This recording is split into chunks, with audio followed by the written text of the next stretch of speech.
Eu quero saudar a toda essa igreja que está aqui reunida nesse templo com a graça e a paz do Senhor Jesus. Porque eu fui chamada para dar meu testemunho num desses congressos internacionais da DONEP. Eu não sei dar testemunho.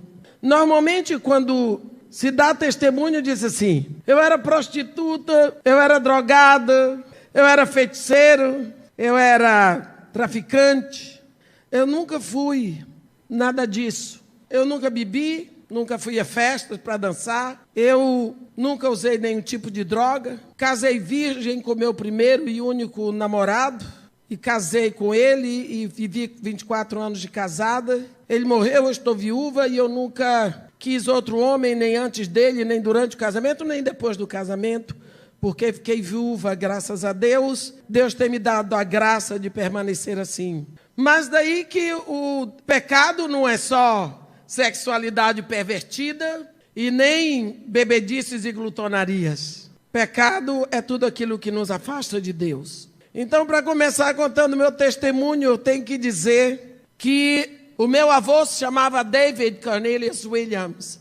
Ele nasceu em Freetown, capital de Serra Leoa, na costa ocidental da África. E quando ele estava já um rapaz, ele mudou, saiu da África e foi para a América do Sul, para a Guiana Inglesa. E lá na igreja anglicana, porque ele era anglicano lá na Serra Leoa, ele conheceu uma moça indiana de Madras, da Índia. E o nome dela era Manu Siksu. E dentro da igreja, ali eles se conheceram. Ela da Índia, do Oriente, ele da África. Eles casaram e tiveram 3 filhos. E naquela época, a Guiana Inglesa era a colônia da Inglaterra. E o caçula deles era meu pai. E como meu avô tinha uma posição, uma situação financeira mais ou menos, porque ele fabricava vinho e tinha açougue, então ele mandou os filhos para a Inglaterra para estudarem na casa de uma irmã dele que morava em Reading, entre Londres e Oxford. E ali o meu pai estudou e fez o high school e fez a faculdade deles. Ele estudou medicina na Universidade de Oxford. E depois de formado, ele voltou para a América do Sul. Mas depois ele foi para o Caribe. E lá na igreja anglicana também conheceu uma moça que era organista. E o nome dela era Adele. E eles casaram. O papai fez medicina tropical. E então ele arranjou um bom emprego no Brasil. Estudou espanhol para vir para o Brasil, porque achava que no Brasil falava espanhol. E ele veio e então teve um emprego como no SESP, Serviço Estadual de Saúde Pública, e foi parar em Santarém do Pará. E essa mulher dele, ela teve 4 filhos homens e depois teve 2 meninas. A família do meu pai era a única família negra da cidade, única. Eles eram estrangeiros, eles eram negros e eles eram protestantes. E meu pai caiu em adultério com uma mulher branca, irmã do padre, católica apostólica romana, presidente do apostolado da adoração, filha de Maria, tudo que você pode imaginar. Pensa a confusão. Ele casado, ela viúva. Ele negro, ela branca. Ele protestante, ela católica. Só que naquela época, na minha cidade, quando vinha um protestante no passeio, o católico atravessava para não passar perto. E quando meu pai estava adulterando com essa mulher, Deus viu o horror do pecado e pensou: já que vocês estão procurando, de meia, vem cá, você vai nessa. Me botou naquela confusão. Eu nasci dessa confusão. O meu pai engravidou a mulher e quem nasceu fui eu. Deus nos guardou a eternidade toda no seu coração, porque Ele nos escolheu em Cristo antes da fundação do mundo. Esperou a hora e disse: agora é você que vai, pá. Deus é poderoso para dar conta desse pacote. Pode botar que Ele dá conta. Ninguém é vítima da sua história. Nós não temos passado, nós temos uma história. E ninguém é vítima, todos nós somos o mocinho da história. Na nossa história entram muitas fadas, madrinhas, entram muitas bruxas, mas nós somos o personagem principal. Quando o meu pai soube que tinha engravidado a irmã do padre, ele confessou para a esposa dele. Eu não sei o que foi que ela disse para ele. Não deve ter sido bonita a história. Mas eu sei que ela o perdoou. Vocês vão ver, essa mulher é o maior exemplo de cristianismo para mim depois de Jesus Cristo.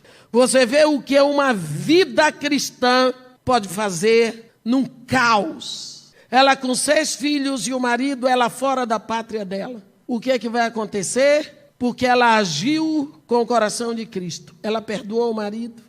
E ela foi atrás da minha mãe, da mulher que ajudou o marido a trair.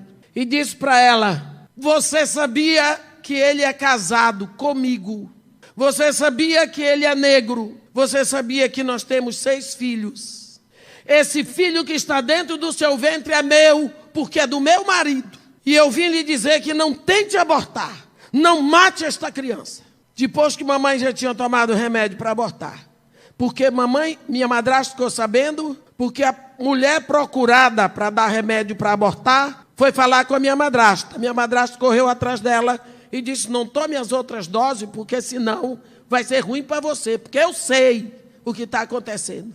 Aí mamãe abriu no berreiro, porque mamãe era muito mais nova do que o papai. Mamãe tinha 2 anos mais que o filho mais velho do papai. Mamãe abriu no berreiro para minha madrasta e disse: eu não posso ficar com a criança. Eu estou sendo expurgada por toda a minha família. Eles vão tomar os meus filhos, eles vão tirar isso. Minha madrasta disse: você quer que eu lhe ajude? Ela disse: pelo amor de Deus. Minha madrasta tinha no fundo da casa dela, eu não sei como é que vocês chamam aqui no Ceará, mas uma que a gente chama meia água. É uma casinha lá no fundo.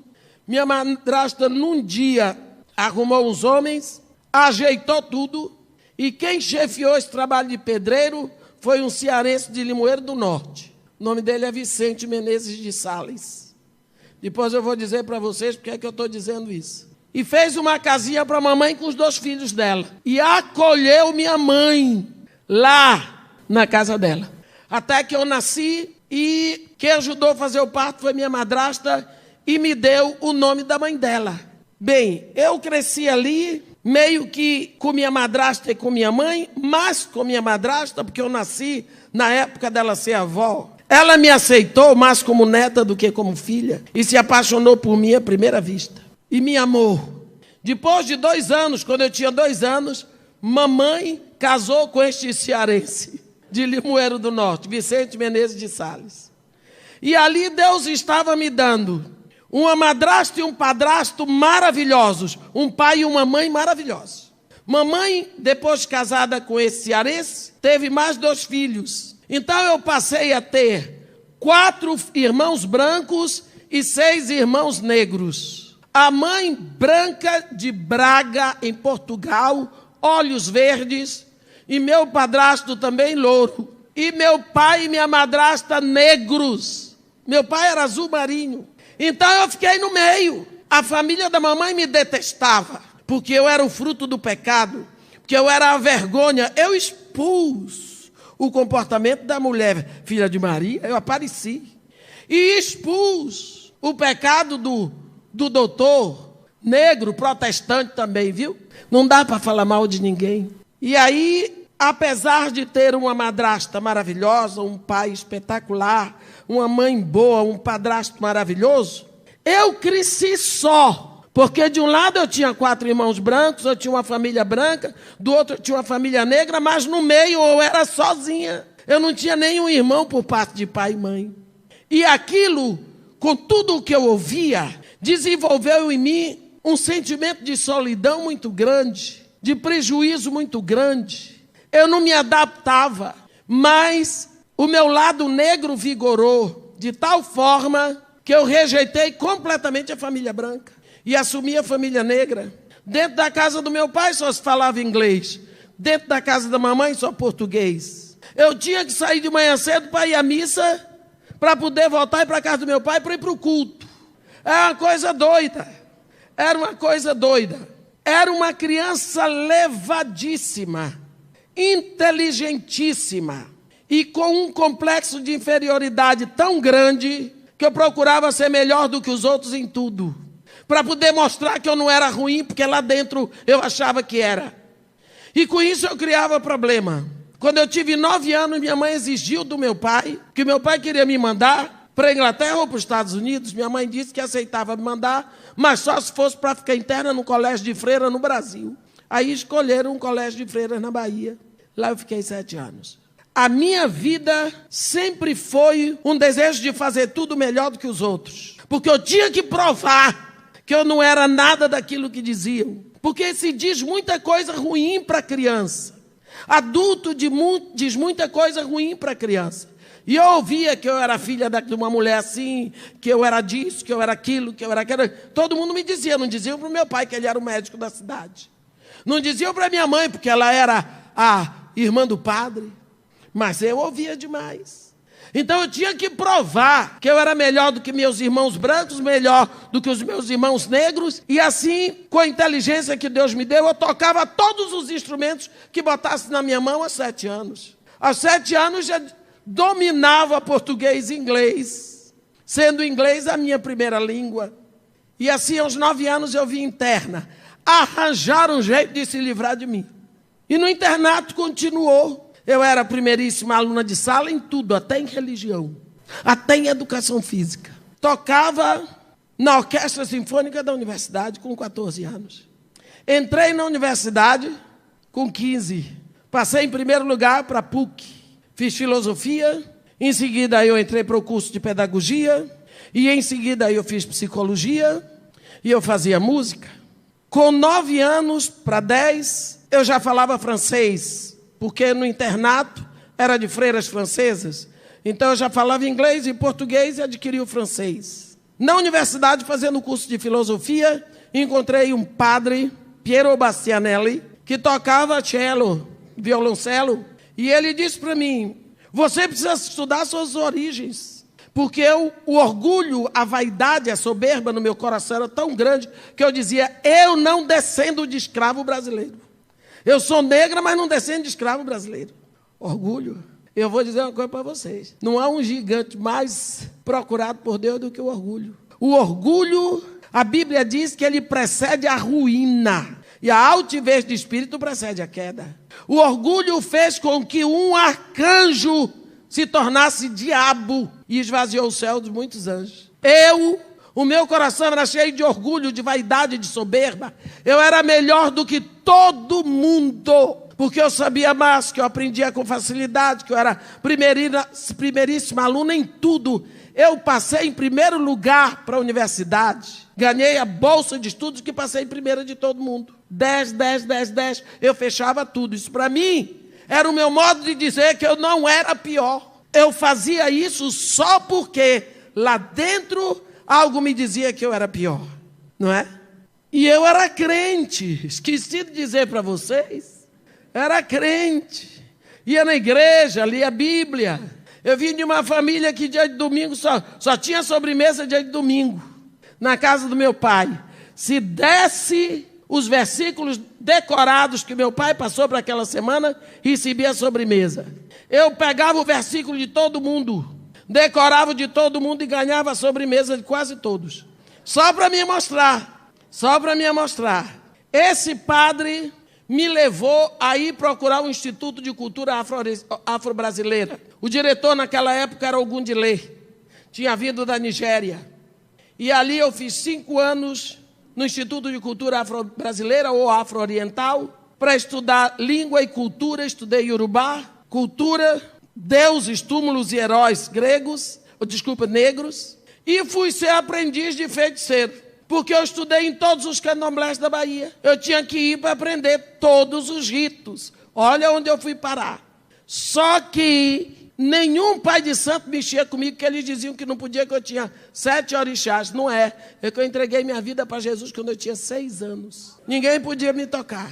Todos esses grandes candomblés da Bahia, eles saem de um candomblé que ninguém fala, que é o Axé de Opoafonjá, e todos os grandes candomblés pegam o DK, que é o diploma, de lá. Procópio de Ogunjá, Senhora do Baixão, Menininha do Gantuá, Zé do Mocotó, todos esses vêm do Axé de Opoafonjá. Então ninguém vai me ensinar sobre feitiçaria, porque eu sei. O ocultismo entrou na minha vida, que eu fui me interessar por ocultismo. Eu estudei espiritismo até o fundo. Foi nessa época que eu fui aprender italiano na Associação Cultural Dante Alighieri, e em seguida passei a dar aula de italiano lá. Porque eu fui estudar italiano só para ler Ugo Spirito, Pietro Baldi, Peter Grilli, para ler no original, porque não tinha tradução em português. Eu fui ler os clássicos e os kings de Confúcio. Eu fui ler Lao Tse. Eu entrei no espiritismo, eu estudei. O pessoal que fala Allan Kardec é o fusquinha do espiritismo, é nada. Fui fundo. Quando eu cheguei no Iraque, que é o berço da feitiçaria, por causa da civilização caínica, primeira coisa que eu quero ir num garruá. E fui. Garruá em árabe se chama café.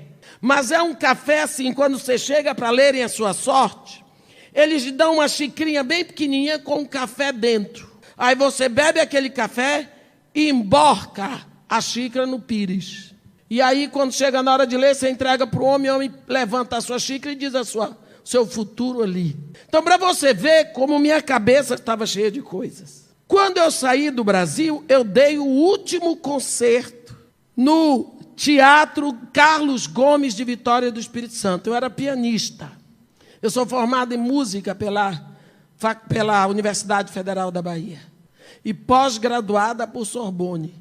Então, eu queria mais, eu tinha que aparecer. Quando eu estava com 18 anos, eu tive meu primeiro carro. Era um carro manguia. E aquilo para mim era uma coisa fora do comum.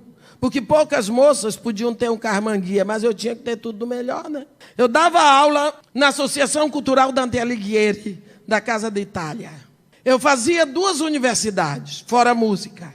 E eu me vestia muito bem, porque o papai tinha uma certa condição, eu não precisava pagar nada, meu dinheiro era só para gastar comigo, e eu era altamente vaidosa. Você pode imaginar que uma pessoa vaidosa? Eu era. Foi naquela época que apareceu a história do Black is Beautiful. Conhece aquela música que surgiu ontem na Rua do Ouvidor? Quantos brancos horríveis eu vi. Eu quero um homem de cor, um Deus negro do soul ou daqui. E descobriram que a mulata podia ser linda. E eu era a mulata que mais aparecia. Porque eu dava aula na universidade. Eu dava aula de história da filosofia e dava aula de psicologia geral na universidade aos 18 anos. E eu dava aula na Casa de Itália, na Associação Cultural Dante Alighieri. Aí me cercearam para concurso de Miss Bahia. Deus é muito bom que não encontraram em mim beleza para ser Miss Bahia.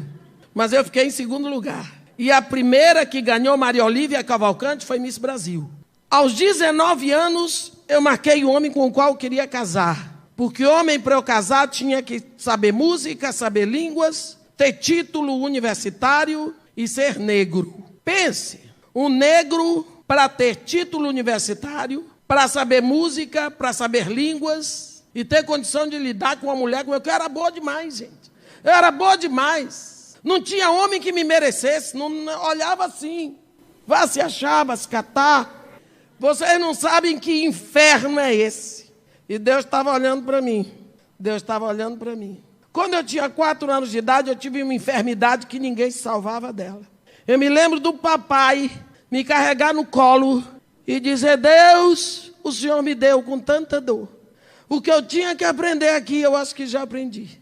Mas agora, pelo teu sangue, eu te peço, deixa viver. E minha madrasta olhou para ele e disse para ele: Martin, como vai ser? E ele disse para ela: se não morrer, vai ser profeta.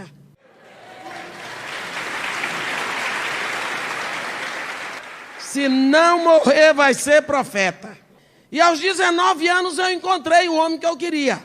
Negro, tocava violino, falava inglês, francês e alemão, engenheiro da Petrobras. Tudo em cima, lindo. Primeiro dan de karatê, bicampeão brasileiro de corrida olímpica, vaidoso, perdido que nem eu, super orgulhoso, igualzinho as cobras andam aos pares. Me apaixonei. Pedi permissão a Deus há muito tempo que Deus não fazia parte da minha agenda. Como que eu ia pedir permissão a Deus? Nem Deus, nem minha família ia dar permissão para casar, quanto mais Deus. Mas eu queria casar com ele, porque ele tinha tudo o que eu queria num homem. Era o homem que eu amava, apaixonei, assim, arriei os 4 pneus e o step também. Ele era lindo, lindo, lindo. E ele apaixonou por mim também. Aí precisava casar. Nenhum pastor evangélico ia fazer meu casamento, porque nenhum é tão doido. Aliás, hoje com dinheiro ainda se consegue, mas naquela época os pastores sérios não faziam isso. Ele era católico, daquele que nunca vai na igreja. E agora como é que a gente vai casar? Nós fomos no padre, e o padre disse, tem que trazer a certidão de batismo e a de crisma. Cadê que eu tinha? E meu marido tinha, pelo menos isso. Ele foi sincero. Mandei ele mandar do Rio, que ele era carioca, nós estávamos em Salvador, certidão de batismo e crisma, ela mandou. E eu tinha uma amiga que não conseguia entrar na universidade, não passava em vestibular. E eu chamei e disse para ela, olha, eu tenho uma proposta para fazer para você. Eu vou fazer o vestibular com o seu nome, você passa. Mas você vai batizar e crismar com o meu nome, para eu poder casar. Tudo arrumado nessa cabeça aqui. Ela tirou uma outra carteira de identidade, naquela época não vinha plastificada. Trocou a foto comigo, eu fui lá, fiz. Ela já aposentou como diretora de uma escola, vestibular de pedagogia. E eu casei com o meu nome e a foto dela. E eu tirei a certidão, ela batizou e crismou com o meu nome. E foi assim que eu casei. Casei no dia 24 de dezembro. E no dia 24 de manhã eu mandei convite para o meu pai. E para minha mãe, e para todo mundo, porque eu não queria que ninguém viesse. Como é que eles iam me ver casando na igreja católica, gente? Você vê de onde que eu venho, por isso que eu estou dizendo. Testemunho não é só de quem foi prostituto, ladrão, drogado. Foi tudo muito bonito. O marido tinha dinheiro, ele era engenheiro da Petrobras. Uma vida muito farta, muito boa. Ele me proibiu de trabalhar, mas ele dava conta de tudo. E assim nós fomos caminhando. Veio o primeiro filho, veio o segundo filho. Nós morávamos, lógico, no melhor bairro de Salvador, porque tudo para mim tinha que ser o melhor. E para ele também. Senão não prestava. Os dois, soberba igual. E quando foi um dia, ele disse para mim, Petrobras me convidou para ir abrir o campo de petróleo em Vitória. O que é que você acha? Eu disse, vamos. Fomos para Vitória. Chegou lá, primeiro ele ficou indo e vindo. Quando nós chegamos em Vitória, dali a pouco, problema. O prefeito, o governador do Espírito Santo não permitiu que a Petrobras construísse o porto de navios petroleiros. O governador naquela época era Elcio Álvares, porque já tinha o porto de Tubarão da Vale do Rio Doce. Aí a Petrobras teve que ir para Macaé Campos, Rio. E o trabalho em Vitória ficou assim. Um dia ele ligou para mim e disse para mim, Dimé, eu tenho negócio novo para lhe falar. Eu estou doido para chegar a hora de ir para casa, mas eu não estou aguentando. Vem aqui. Me arrumei e fui lá na Petrobras, no gabinete dele. Ele disse, eu quero que você pense. Eu acabei de receber um convite da Petrobras Internacional para ser o gerente de apoio da Petrobras Internacional no Iraque. É um posto muito alto, muito bom para a minha carreira. Nós vamos ter um salário no Brasil, na moeda brasileira. Vamos ter outro salário igual em dólar na França. E vamos ter outro salário igual em dinar lá no Iraque. Eu disse, escola para as crianças. Vão estudar na escola internacional em inglês. Vão dominar o inglês. E você vai poder aprender árabe. E as crianças e eu também. Eu disse para ele, eu topo. Ele disse, pensa primeiro, porque a vida lá não é fácil. Eu disse, eu quero. Eu disse, o que não tem por lá eu vou ler. Eu sei, não tem festa para a gente ir. Não, mas nada disso a gente faz, porque nós não íamos mesmo. Ele aceitou o convite. Então a Petrobras, ele era engenheiro de perfuração, cedeu o meu marido para Braspetro, que era Petrobras Internacional. E ele foi ser o gerente de apoio da Petrobras Internacional em Basra, antiga Caldeia, pátria de Abraão, no Iraque. Fomos embora. E quando nós chegamos lá, realmente a vida era muito monótona. Primeiro, eu não tinha empregada. E eu não sabia como era viver sem empregada. Hoje eu sei. Segundo, demoraram de me mandar um carro, mas eu tinha motorista, porque o cargo do meu marido me dava direito a motorista. Em compensação, o Iraque não produz nada a não ser petróleo, até a água é importada. Então, os nossos copos todos eram de cristal da Boêmia, ou cristal bacará, ou cristal chinês. Toda a nossa porcelana era de Limoges. Se você queria tomar uma champanhe, tinha que ser Dom Perignon. Tudo era de primeiríssima. E aí eu comecei a estudar sobre tapetes persas, ia comprar tapetes persas, e comecei a enfiar nesse negócio aí. Só que era muito difícil conseguir livros, e eu lia. Eu sempre fui viciada em leitura. Esse foi o meu vício. E nós morávamos, deixa eu dizer para vocês como é. Os beduínos, eles ficam pelo deserto, mas quando chega o verão brabo, começa a derreter a neve das montanhas do Ararat. E quando a neve dissolve, ela desce formando rios pelo deserto. Então as populações que moram no deserto têm que sair do deserto. E eles vêm para as cidades. O Iraque é o maior produtor de tâmaras do mundo. E no Iraque, o maior produtor é Basra. Então, o presidente Saddam Hussein construiu assim. Porque para todo mundo ele não presta, mas eu sei que não é assim como fizeram aqui, hein? Eu sei que não é a pessoa que os Estados Unidos passou. Eu conheci. Um quarteirão de tamareiras, um quarteirão de casas, um quarteirão de tamareiras, um quarteirão de casas. Foi desse jeito. Então, quando esses beduínos vêm, eles armam as tendas nesses quarteirões de tamareiras. Perto da minha casa existia, lógico, um desses parques. E tinha uma menina de 9 anos, chamada Suheila Zurraine, que ela passava com o rebanho dela diariamente, às 6 horas da manhã, era o único rebanho que passava na frente da minha casa, para levar o rebanho para o cemitério muçulmano para pastar. E ela voltava às 4 horas da tarde. Eu não sabia árabe o suficiente para conversar com ela, mesmo porque a população local é proibida de falar com estrangeiro para não aprender maus hábitos. Esta menina passava e dizia para mim assim, eu ia olhar para ela, porque eu sempre fui apaixonada por criança. E eu achava bonitinho ela passar com o rebanho dela, ela pequenininha, com o cajado e tudo. E eu sempre dizia assim, you're so beautiful. Ela não entendia, mas ela virava para mim e dizia, DB Flus, que me dá dinheiro. Isso é uma forma assim bem popular, começa, me dá uma grana, dá um tutu. Né? Porque se fosse árabe, ela tinha que dizer Antein Flus Men Fatalek. Ela dizia DB Flus. E eu nunca fui, não acho que é bom dar dinheiro para criança.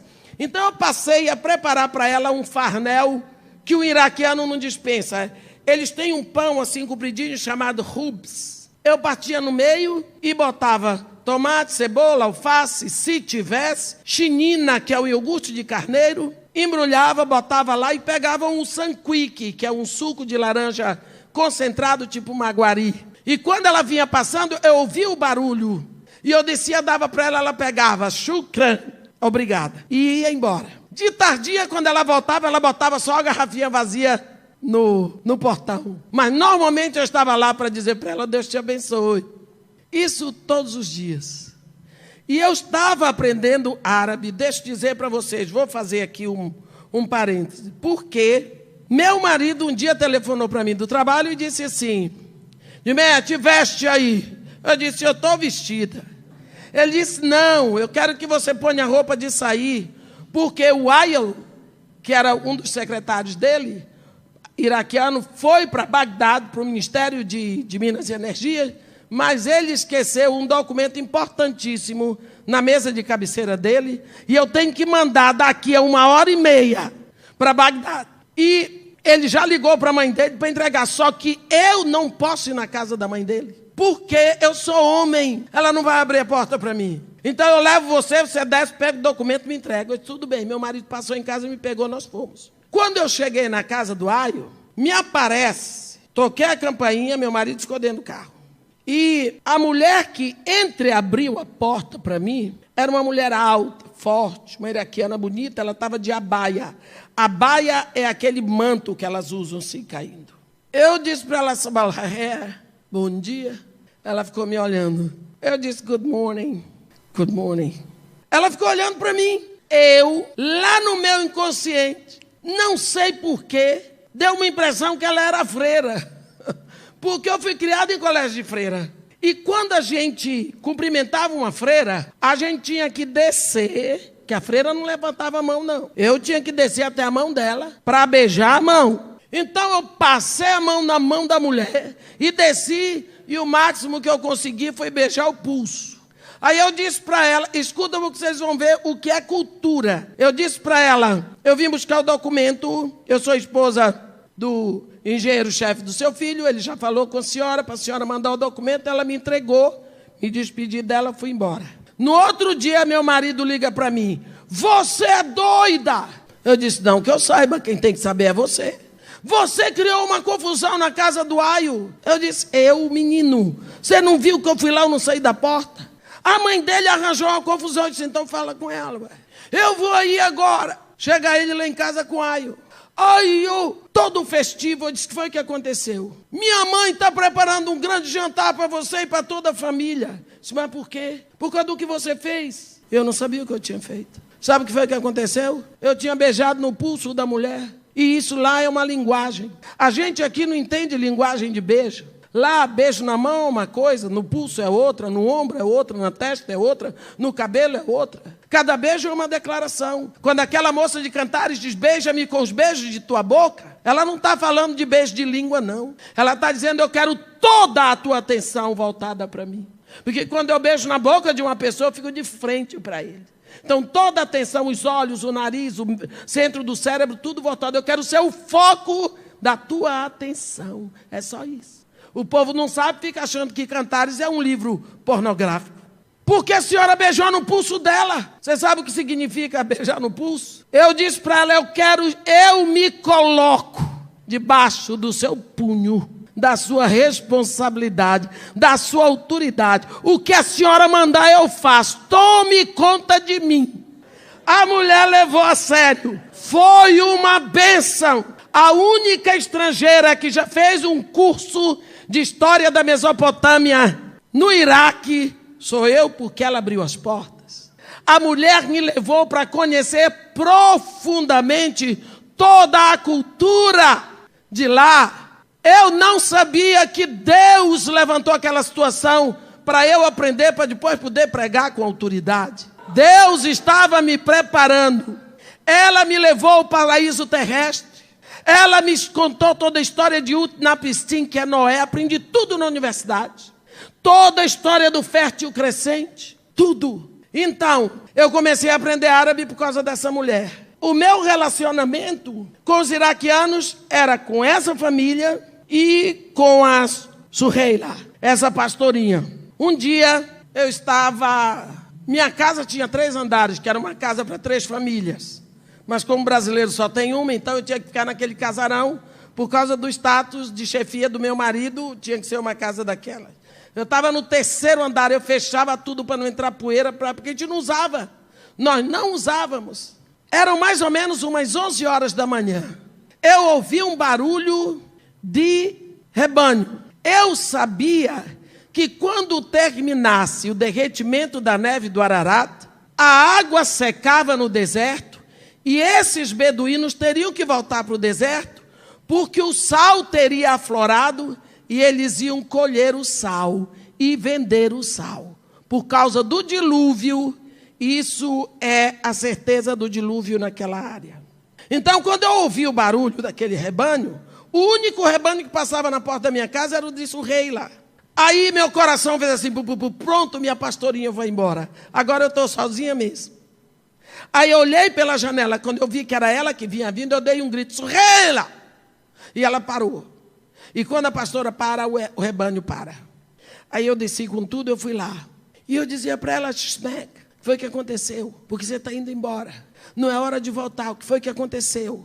Usando o melhor árabe, porque eu falo árabe, nós vai, nós vem.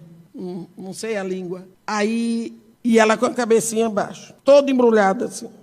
Mas eu insisti. Aí ela levantou uma parte da abaia e eu vi aqui um cordeirinho. E ela botou a mãozinha assim, e quando ela botou a mãozinha assim, ela me mostrou a perna dele. Só que a perna dele tinha umas taliscas e estava enrolado com papiro, porque tem muito papiro naquela área. Papiro lá é como capim aqui. Aí, quando ela botou a mão assim embaixo da perninha, ele deu um berro. E quando ele deu um berro, ela levantou a cabeça. Ela gemia e as lágrimas desciam.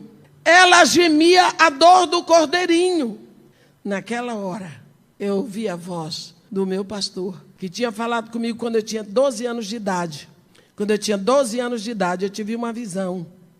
Eu estava no Convento da Soledade fazendo curso de órgão de tubo, quando Deus abriu para mim uma situação. E eu vi assim um monte de pedras, e atrás das pedras parece que tinha um mar, por causa do barulho de ondas que eu ouvia. E em cima da pedra tinham 2 pés de homem, ou um par de pés de homens, homem mesmo, aquele pezão com um buraco no meio inchado. Daqui para cima eu não podia olhar, porque era uma luz tão forte. Mas não era uma luz como a nossa, era uma luz azulada. E o vento batia naquela roupa e levava pedaços de luz. E a voz falava comigo e dizia: tu és minha, eu te enviarei a várias nações. E através da palavra que eu colocar na tua boca, muitos me conhecerão e virão a mim. Quem disse que eu queria ser missionário? A minha casa vivia cheia de missionários, porque o papai era metido com isso. E era tudo pobre. Missionário entre índios, eu não queria ser pobre. Eu tinha horror de pobre. E o que me quer? Eu quero ser pobre, nada, eu queria tudo do melhor. Como é que eu ainda me misturar com o negócio de missões? Corri, fugi. Jonas é pinto perto de mim. Quando eu tinha 12 anos, nunca tinha mencionado isso para ninguém. Naquele momento, sol de 60 graus, pátria de Abraão. A menininha deu aquele gemido, enquanto o cordeirinho, a ovelhinha gemeu. As lágrimas caindo no rosto e eu ali perplexa. Eu ouvi a mesma voz. Eu sou o teu pastor. Eu estou sofrendo a tua dor. A dor da tua perna quebrada. Me deixa cuidar de ti. Eu sabia do que se tratava. Mesma voz. Tudo voltou. Eu estava numa época péssima da minha vida, quase entrando numa depressão. O piano que meu marido tinha comprado para mim, um piano Yamaha, ficou preso na fronteira. Se acabou lá debaixo de chuva, que não pôde entrar no Iraque. Livro não se encontrava. Eu passava o dia todo sem saber o que fazer. Quando aparecia um livro, era pornográfico, eu não gostava. Eu sei que saí dali. Eu sei que Suheila foi para casa, porque no outro dia ela voltou com o rebanhozinho dela. Eu sei que eu fui andando, mas eu dei conta de mim quando eu estava na sala. Depois de muitos anos de joelhos, chorando e dizendo, a oração que eu fiz foi: Senhor, se eu ainda presto para alguma coisa, me tira daqui do Iraque. Me leva de volta para o Brasil, porque eu vou te servir. Eu me rendo agora. Meu marido ainda tinha que ficar 3 anos no Iraque, mas no dia 20, isso foi em julho, 22 de setembro começou a guerra Irã-Iraque. No 4º dia de bombardeio, fugimos para o Kuwait. Fiquei 6 meses no Kuwait. Meu marido ficou no Iraque, porque tinham que ficar 4 gerentes, senão o Iraque interrompia o fornecimento de petróleo para o Brasil. Depois eu vim para Itália, França, Brasil. Minha primeira aquisição foi uma Bíblia. E eu procurei a igreja que eu conheci o Evangelho. Eu só conheci o Evangelho em língua inglesa.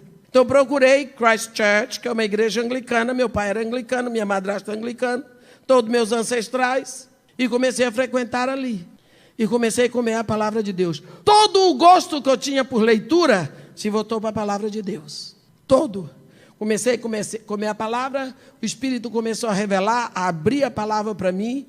Eu lia a Bíblia toda numa semana. Todinha, de Gênesis a Apocalipse. Eu sei livros da Bíblia de cor, capítulos inteiros, porque eu fui estudar. O que eu prego, eu não prego porque o Espírito Santo diz a ela, o Espírito Santo diz, mas ele diz diante do que eu já aprendi, porque o Espírito Santo vem para nos lembrar. Se eu não botei para dentro, ele não vai me lembrar coisa nenhuma. Então, se você vai pregar sem saber a Bíblia, você pode receber de Deus ou pode receber do diabo. E foi aí, então, nós viemos para o Rio. Quando chegamos no Brasil, ainda fiquei 3 meses morando no Luxor Continental, no Leme. até que meu marido veio e comprou um apartamento para nós, fez a reforma, nós fomos morar ali em Copacabana. E minha vida começou a mudar, porque agora eu era convertida e meu marido não era. Então agora eu vou começar a pagar um preço por ter abandonado o Senhor. Quando você vem para Jesus, as coisas não significam que vão ficar mais fáceis. Significa que você vai ter poder para vencer as dificuldades, mas não vai ficar. Aí meu marido começou a mostrar o outro lado dele, porque ele não tinha casado com uma crente. Não tinha, não. Por que agora eu tinha que mudar no meio do caminho? Não, ele se levantou contra. O que eu consegui foi que eu fosse à igreja 2 vezes por semana, 2 vezes por mês, e fosse para Búzios, para a casa de praia 2 vezes por mês. Por causa dos meus filhos que exigiram. Foi difícil. Minha Bíblia era guardada dentro do freezer, porque ele não abria freezer. Ele saía de casa e eu começava a ler a Bíblia. Antes dele chegar, eu guardava a Bíblia de novo. Uma vez eu comi o capítulo 4 de Filipenses, porque eu tinha uma Bíblia pequena que eu pegava em folhas, porque se ele chegasse eu dava descarga ou eu comia. Isso não é uma coisa fácil, não. Eu estava pagando um preço pela mentira, pela desobediência, pela soberba, pelo afastamento de Deus. Ele começou a ficar agressivo. Ele estava certo? Estava. Ele não casou com aquela outra mulher, ele casou com a outra que não tinha Deus, que só pensava em festas, em joias, em desfiles, em cinema e essas coisas todas do mundo. Ele casou com uma mulher mundana, ele não casou com uma filha de Deus. Por que agora eu tinha que mudar? E agora eu fui pagar o preço de orar pela conversão do marido. Eu vou dizer para vocês, quando eu vejo uma mulher dizer, estou orando pela conversão do meu marido, eu me arrepio porque eu sei o que é. Um dia ele me empurrou, me chutou da cama, porque eu estava sonhando e eu falei, Senhor Jesus, eu te amo. Acordei no chão. Eu estava indo para Singapura. Antes, na véspera, eu passei na reunião de oração que a gente tinha, e lá eu fiz a entrega do coração do meu marido. Eu disse, Deus, eu te peço, eu estou te entregando o coração do meu marido para tu fazeres uma obra. De forma que quando eu volte de Singapura, ele seja um homem diferente. Para que nós possamos te servir como uma família completa. Segundo dia que eu estava em Singapura, recebi a notícia que Deus tinha feito uma obra no coração do meu marido. Ele teve um infarto. Deus fez a obra. Um infarto violentíssimo. O sobrinho do meu marido, que é médico cardiologista, disse que nunca se viu na medicina uma coisa daquela. O coração explodiu. Só que antes disso, a minha igreja, a igreja anglicana, fica ali na Real Grandeza, e você olha, vê o Cristo Redentor e vê o Morro Dona Marta.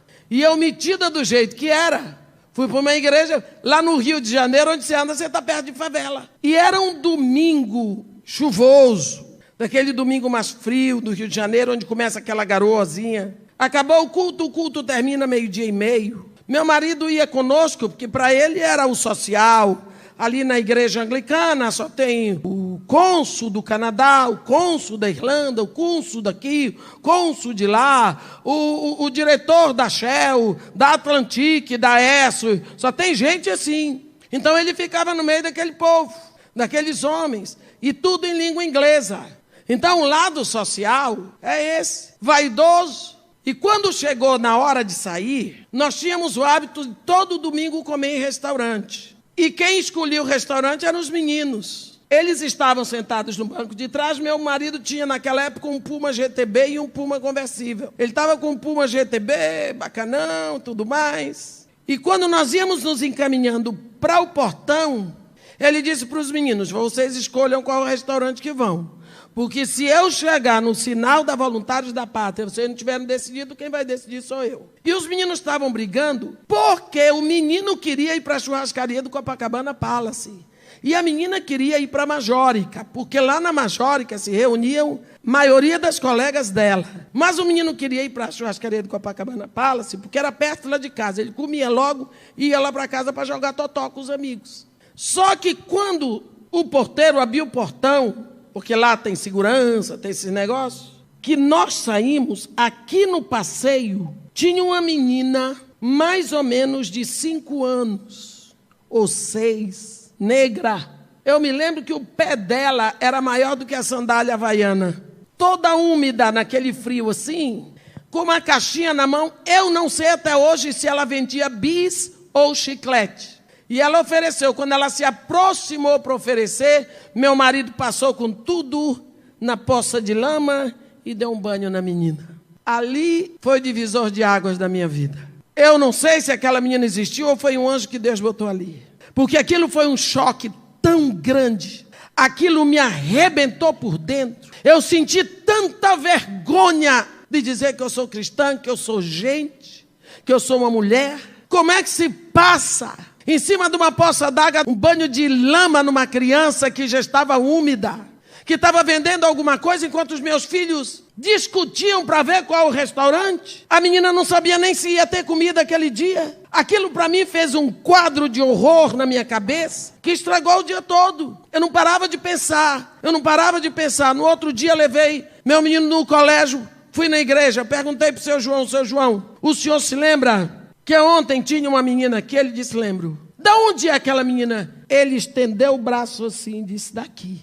Eu nunca tinha olhado que do lado direito da minha igreja tinha uma favela, Morro Dona Marta. Aí eu olhei para ali, entrei na igreja, sentei, acho que eu fiquei umas 10 horas, não foi, mas ali. E eu disse assim, Senhor, eu estou entregando a minha vida agora. Nunca eu falei tão sério com o Senhor. O Senhor tem um propósito na minha vida para essa favela. O Senhor me fez negra misturada com branco, como eles são. Eu pareço muito mais com eles do que com todo o povo dessa igreja. Eu vou ser bem aceita lá. Eu quero lhe pedir que o Senhor me dê esse morro. Eu estou entregando a minha vida agora. Eu não quero mais viver essa vida que eu levo tão falsa, tão exigente, tão cheia de bens materiais. Não me adianta pisar em tapetes persas quando meus pés não vão pisar nas ruas de ouro. Não adianta beber em cristais da Boêmia, bacará, se eu não vou beber o vinho puro da tua mesa. Não adianta comer na porcelana de Limoges, se eu não vou comer o pão da tua mesa. Eu quero agora. Eu quero ser igual a esse povo para ti. Eu quero que tu abraces com meus braços. Eu quero que tu beijes com a minha boca. Eu quero que tu fales com a minha língua. Eu quero que tu uses a minha voz. Eu quero ver como tu vês. Eu quero ser Jesus para esse povo.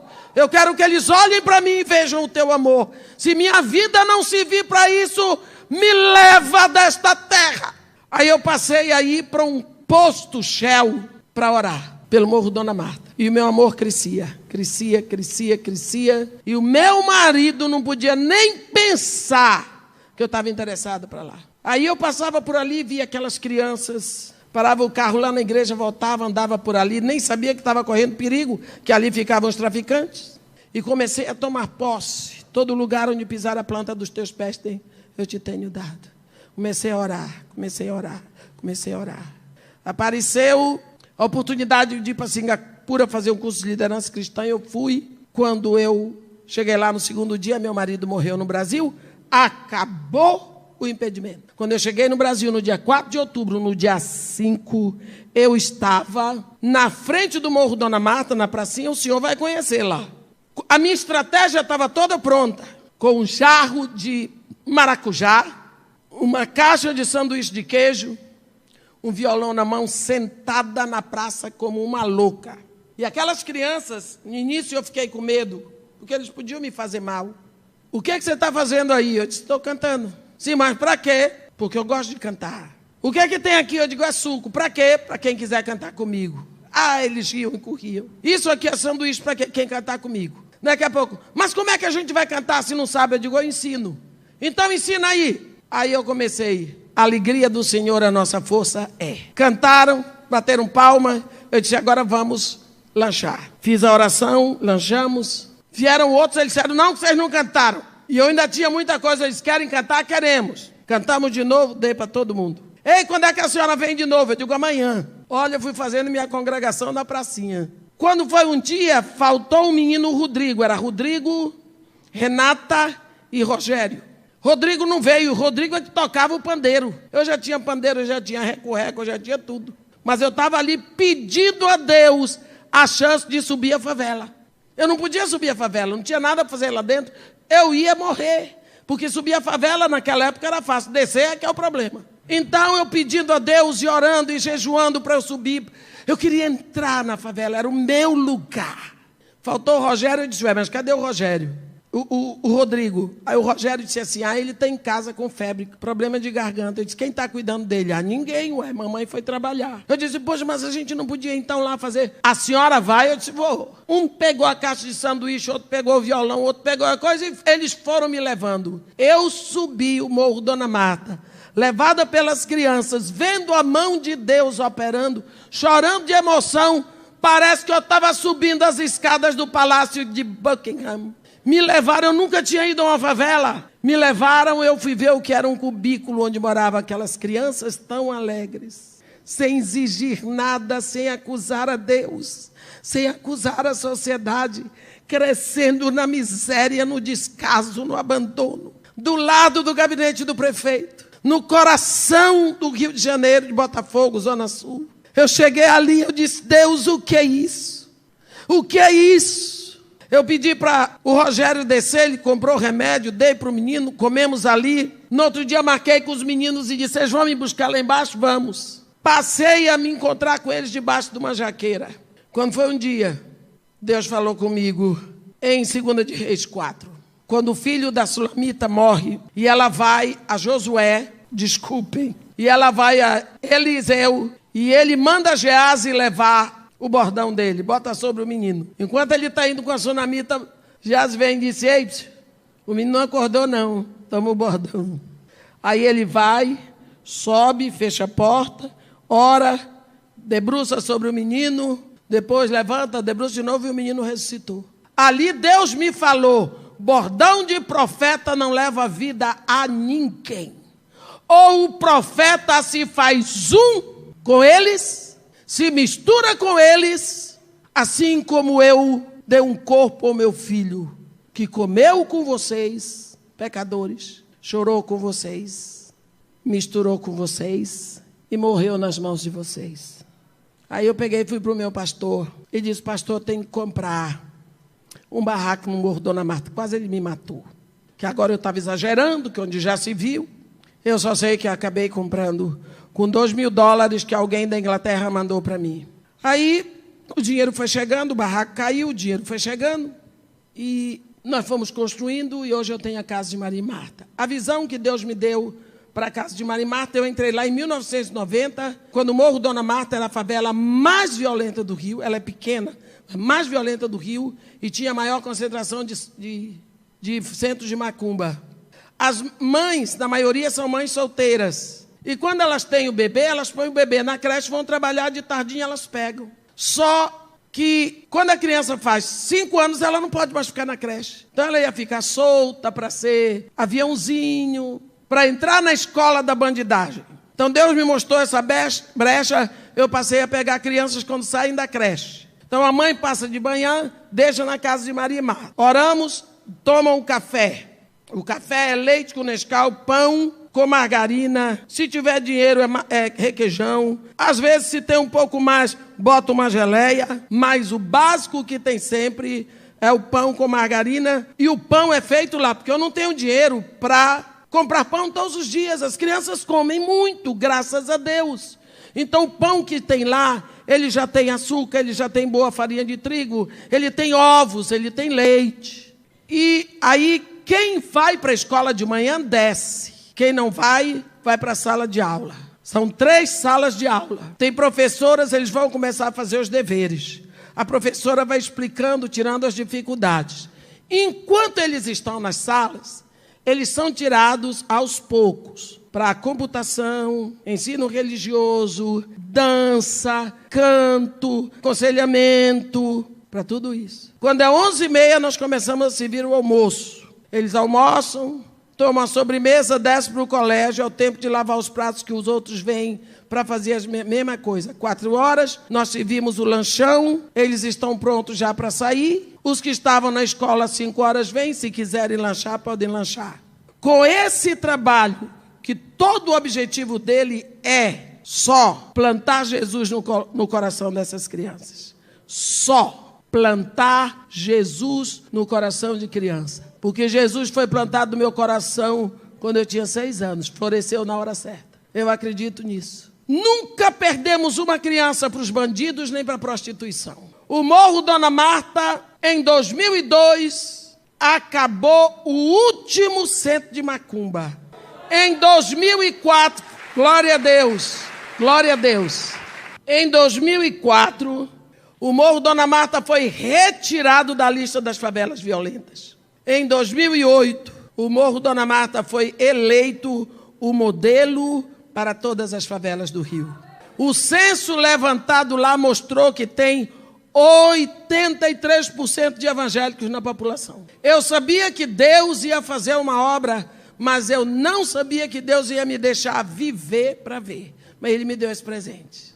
O Morro Dona Marta foi o primeiro morro onde foi instalada a polícia.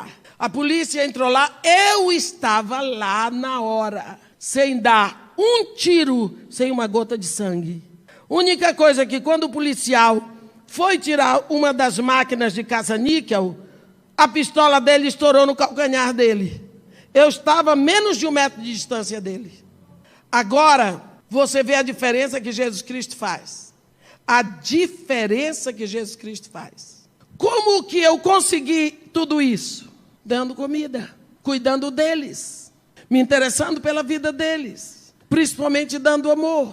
Aquelas crianças, elas não têm quem diga, você é bonito, eu te amo, passa a mão na cabeça, abraça. Minhas crianças vivem agarradas comigo. Eu digo para eles, está vendo esse peitão aqui da tia? Esse peito grande aqui é propaganda enganosa, não tem leite. É só para vocês baterem a cabeça. E quantas vezes eles voltam depois que já saíram de lá, estão fazendo faculdade.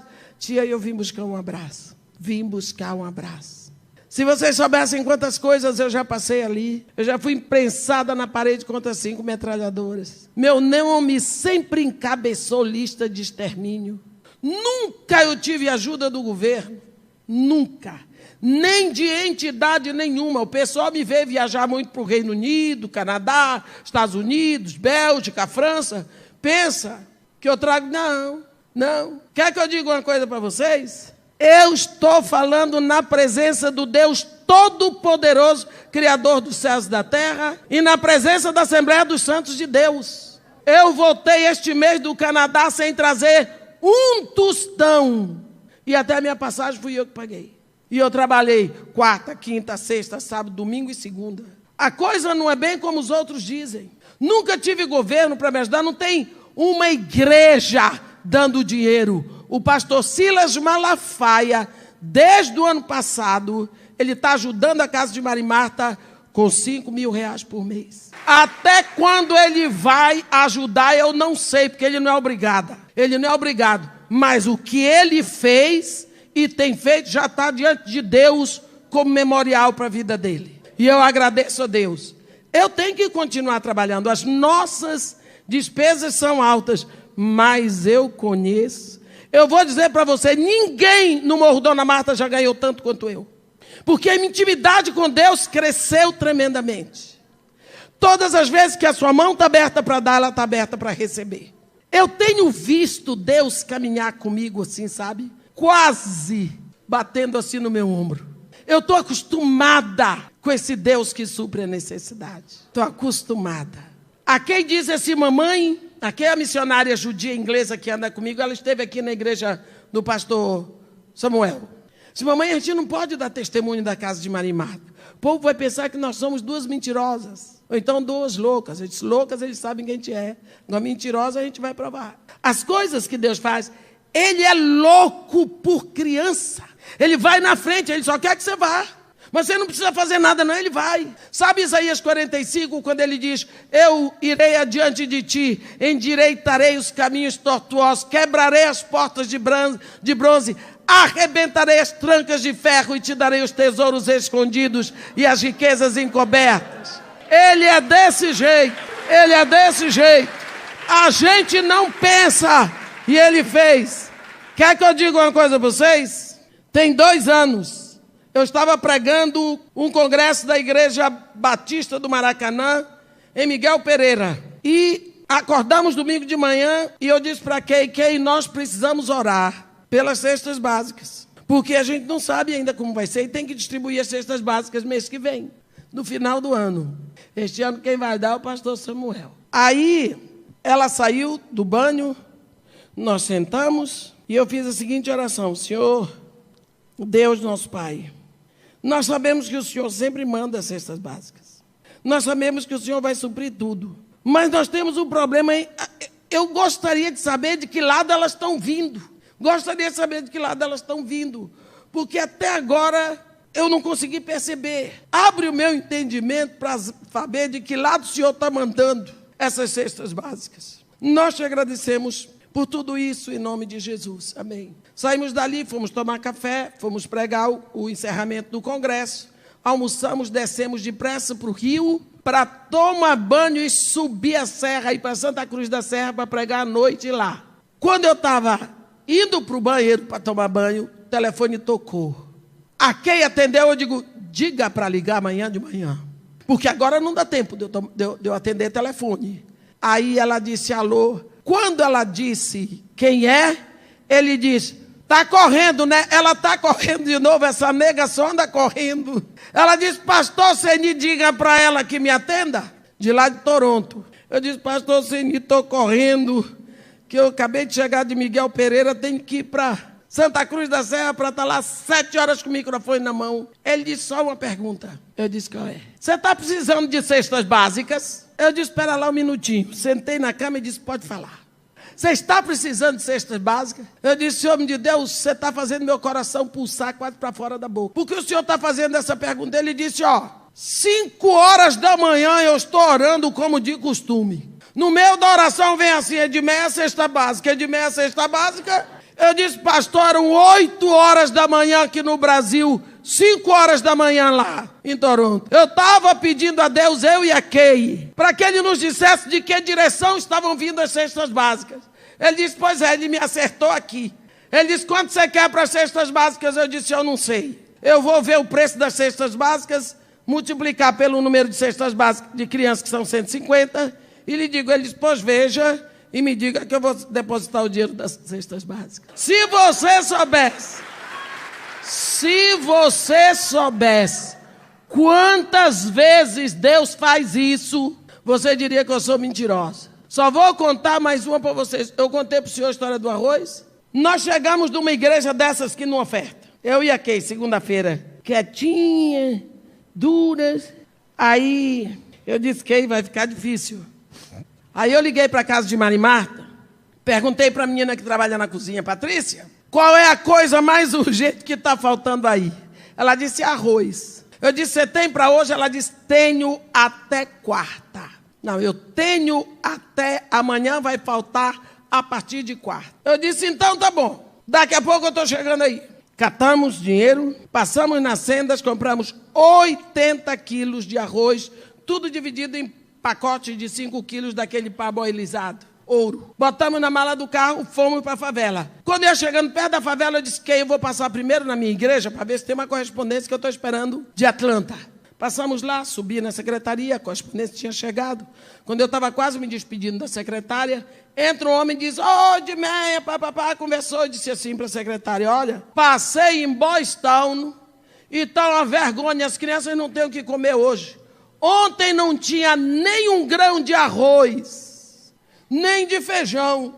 Aqui, a podridão subiu. Está vendo? Boys Town, uma associação tão rica. A igreja minha não ajuda a Casa de Marimarta, ajuda a Boys Town. Eles têm ajuda do prefeito de Petrópolis. Eles têm tudo do melhor, recebe dinheiro da Inglaterra. Lá está faltando comida da Casa de Marimarta, não falta. Deus não gosta disso. Aí eu fiquei assim, me sentindo o máximo. Me despedi deles, Deus diz, entrega o arroz, manda para lá. Eu disse, eu não. Eles têm muito dinheiro, a gente não tem. O senhor não viu o que aconteceu naquela igreja? Porque tem igreja que faz levantamento, pede oferta para a Casa de Marimarta e não me passa o dinheiro. Sabia? Vocês não sabem o quanto a gente passa nessa vida de missionário. Tomando cuidado com o coração da gente para a gente não pecar. Tem que amar esse povo assim, até o inimigo. Isso é Jesus que manda. Melhor fazer. Aí, andei para o carro, entrego o arroz. Fui lá no carro, enfiei a chave, sentei. A Kay entrou no carro e eu disse, Kay. Ela disse, mamãe, dá o arroz. Porque Deus, quando fala com um, fala com o outro, por isso que Jesus mandou os discípulos de 2 em 2. Eu dei uma ré no carro, tiramos os sacos de arroz, eu disse, está aqui para mandar para Boys Town. O que é isso? Para mandar para Boys Town. Saí dali, fui para o Morro Dona Marta, agora eu não tinha nem arroz, nem dinheiro. Cheguei lá, a menina disse, ué, mas cadê o arroz? Eu disse, o arroz vem amanhã. Quando eu estou lá, eu tenho uma irmã que mora comigo, por parte de mãe. Ela foi freira, mas deixou o convento, ela já se aposentou. E ela é aquela católica nominal, que tem horror de evangélico, e bebe. E eu não a tinha visto de manhã quando cheguei. Daqui a pouco toco o telefone na casa de Maria e Marta. A Kay atendeu e disse, mamãe é para a senhora, tia Graci. Eu liguei, ela disse, Edith, tu és doida. Edith, sou eu. Eu disse, bem, descobriu agora por quê? Por que tu deixaste este bando de saco de arroz aqui na porta de entrada da cozinha? Eu disse, que saco de arroz, menina? Tá tudo aqui. Eu disse, então deixa aí. Quando eu voltar, eu vejo. Saí do telefone dando gargalhada. A Kay disse, que foi? Eu disse, acho que a Graci exagerou na bebida ontem à noite.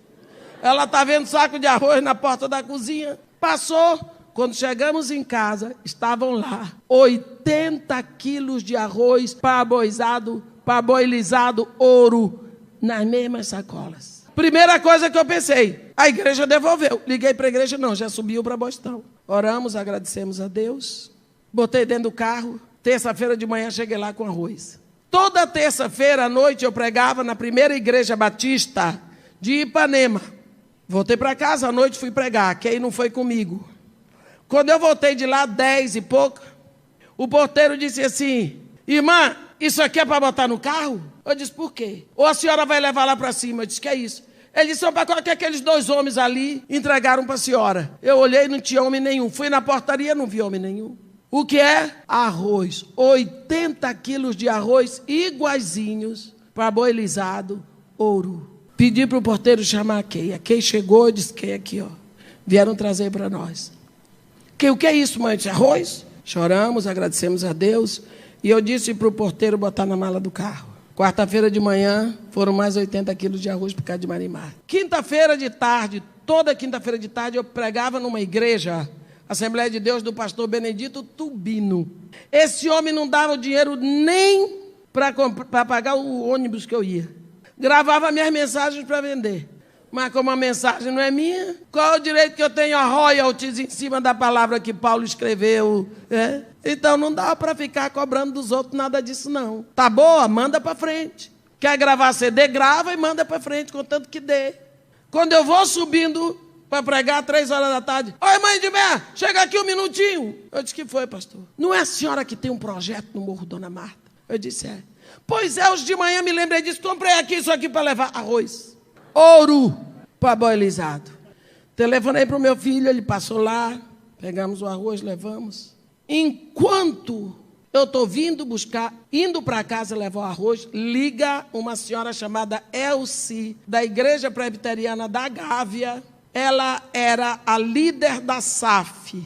SAF é a Sociedade Auxiliadora Feminina. Irmã, nós temos aqui um negócio para a senhora vir buscar, para a casa de Maria e Marta. Eu disse o que? Ela disse, tem arroz. Eu fui em casa, peguei o carro, fui lá. Tinha arroz, tinha feijão, tinha leite, tinha farinha de trigo. A SAF da Gávea passou 2 anos dando arroz para a casa de Maria e Marta. Eu já desci do Morro Dona Marta, que nem a pantera cor-de-rosa quando vem de uma briga, porque eu não tinha um tostão para pagar os pedreiros. Era R$262. E eu ia na igreja pedir emprestado um madeirite, que eu vi lá, dentro da garagem do pastor. Quando eu cheguei lá, que eu procurei o pastor, sem saber como eu ia pagar os pedreiros, porque eu não tinha, eu estava orando, e sabia que Deus ia mandar o dinheiro, mas era o dia. Quando eu chamei o pastor, ele pegou e disse, pastor, eu queria tanto falar com o senhor, ele disse, queria, aí ele botava e tirava um negócio no bolso, que de longe eu descobri que era um cheque, porque cheque eu conheço de longe. Botava e tirava, e meu olho ia assim. Eu disse, o que é isso, pastor? Ele disse, 2 homens, de novo, são os 2 homens, esses 2 homens estão sempre, que passaram ali por você, ninguém tinha passado. Eles me deram esse cheque, que era para eu dar para a primeira pessoa que me procurasse, que tivesse trabalho com criança pobre na favela. Só faltou dizer, o seu nome é seu. R$162. Do Banco Real, que dava quase esquina com a igreja. Fui lá, troquei o dinheiro, voltei rindo. Depois que eu disse, mas eu não olhei nem para ver o nome do homem que assinou o cheque. Não precisa. A minha vida é assim. A minha vida tem sido assim. Um dia eu estava indo pregar um congresso em Sri Lanka. E quando eu cheguei em Paris, chique, né? Chiquérrimo. Estourou a guerra no Golfo. E agora? O avião que teria que ir por Oman, agora não podia passar no Golfo de Oman, teria que dar a volta pela Califórnia. E eu lá, primeira noite, nos mandaram para o Saint-Paul, para o Saint-Jacques, um hotel chiquérrimo da Air France. Volta no outro dia, todo mundo de manhã. No terceiro dia, eu já estava sem trocar de roupa, agoniada. E o congresso que começou um dia antes. Aí eu sentei numa chaise longa e fiquei lá, esperando que anunciassem alguma coisa do voo da gente. E dormi. Penso que é isso, dormi. Daqui a pouco vem um homem negro, lindo, cabelos grisalhos. Você sabe o que é um homem lindo? Para mim, para ser lindo, tem que ser negro. Ainda tem isso. Aí ele tocou no meu braço, olhou no meu rosto e disse: Edmeia, é você? Eu disse: sou eu. Ele disse: o seu avião vai sair agora. Peguei as coisas depressa, cadê ele? Disse: vem comigo. E eu disse assim para ele: o senhor também vai? Ele disse: eu vou. Entrei no avião. Cadê o homem? Não sei. Eu e a Kay voltávamos de Araruama. Furou o pneu do carro com chuva. Num lugar breu. Eu disse: Kay, minha filha, enquanto você ora, eu vou trocar o pneu do carro. A gente não pode ficar aqui. Lá vem andando 3 homens. Eu digo: pronto. Senhor Jesus, é com o senhor. Depressa vestir toda a armadura de Deus, aquela oração agoniada. Aí eles disseram: algum problema? Eu disse: não, eu preciso trocar o pneu do carro. Ele disse: não precisa descer porque está chovendo. Nós já estamos molhados. Abra a mala do carro. Eu abri, eles tiraram, suspenderam, trocaram o pneu todinho. E disseram assim, um deles disse assim: o pneu está bom, não precisa parar em borracheiro. Vá direto para casa, amanhã você conserta. Boa noite. Eu disse: e o preço? Ele disse: vá para casa. Eu disse: Kay não cobrou nada. A Kay estava chorando, porque a Kay tem visão aberta. Virei o motor do carro, cadê os homens? Isso acontece conosco o tempo todo. Todo. Você precisa crer que Ele não nos deixou sozinhos. Ele diz: eu estarei contigo todos os dias, até a consumação do século. Agora, se você está procurando servir esse Senhor, você pode confiar nele. Mas se você está com seu coração em outras coisas, você vai se decepcionar muito no ministério. E assim, para completar, meu pai morreu, minha mãe morreu, meu padrasto morreu. Ficou só a minha velhinha, minha madrasta. Louca por mim e eu por ela. Ela morreu no ano de completar 100 anos. Ela chamava Jesus meu amigo. Eu disse para ela: para o ano, dia 4 de dezembro, a gente está aqui festejando seu centenário. Ela disse: não, senhora. Meu amigo me disse que vai me levar no ano de eu completar 100 anos. Porque eu disse para ele que estou cansado de ficar aqui. E ele me prometeu que no ano de eu completar 100 anos, ele vai me levar. Conte 9 meses para trás, que foi o período de gestação, e você vai saber quando é que ele vai me levar. Sempre conheci Jesus com o título de o meu amigo. Ela morreu conversando comigo no telefone. Morreu em março, no mês que ela fez 100 anos de gerada. Hoje, sendo eu a caçula, eu tenho um irmão mais velho de 86 anos. Outro dia, a minha irmã ligou para mim e disse para mim: Edir, ela tem 70 anos. Nós estávamos hoje aqui, 3 irmãos, glorificando a Deus pelo teu nascimento. Como é que Deus faz as coisas de uma forma que a gente não pode entender? Edir, o que seria de nós se tu não tivesses nascido? Mas eu nasci do adultério do pai dela com a minha mãe. O que seria de nós, que sou eu que estou tomando conta deles? De 2 em 2 meses eu vou a Santarém do Pará. Todas as contas deles, tudo estão comigo. O que seria de nós se tu não tivesse nascido, minha irmã?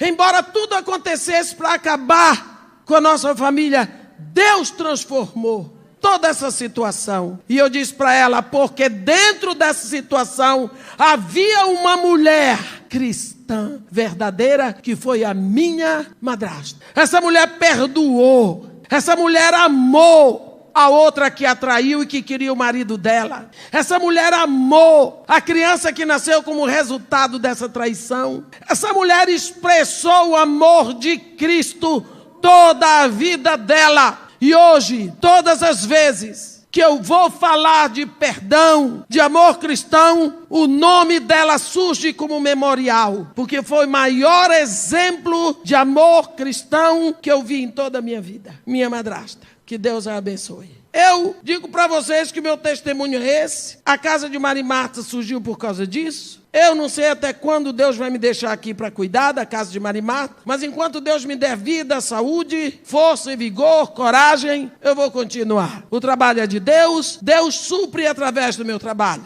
E assim, Deus nos abençoe. Amém.